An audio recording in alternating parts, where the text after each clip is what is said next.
क्रिस्ताची शांती तुमकां मोगाचेनो. आज आमी प्लास्टिकाच्या विविध बोतलेंनी आनी आयदनांत दवरलें उदक पियेतना हाचो आड परिणाम आमच्या भलायकेचेर कसो जाता म्हणल्या विशयान शिकया. प्लास्टीक जिवाक मारेकार. प्लास्टीक आसले बरीच आसना. दिसान दीस तें पिगळता. आमच्या स्वाभावीक दोळ्यांक तें दिसना तरी प्लास्टिकाचो स्वभाव सतो. हो तसो गूण आमी पियोवच्या उदका बोतलेंनी जाता म्हणलें सबारांक कळीत ना. प्लास्टीक विकाळ कण भायर घालता आनी आमी पियोवच्या उदकांत तें भरसता. असलें उदक सबारांक कातीच्या पिडेक आनी कॅन्सराक कारण जाल्लें आसा. देखून असल्या अपायातून सुटका घेवच्याक सुलभायेचें जावन आसा की आमी उदक मातयेच्या, शिस्तलेच्या, तांब्याच्या वा स्टिलाच्या आयदनांनी भरून दवरचें आनी उपयोग करचें.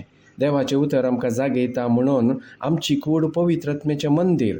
तर हें मंदीर भलायकेन दवरच्याक भलायकेक पुरक जाल्ल्या आयदनांतलें उदक आमी सेवया. जेजूच्या नांवान आमेन.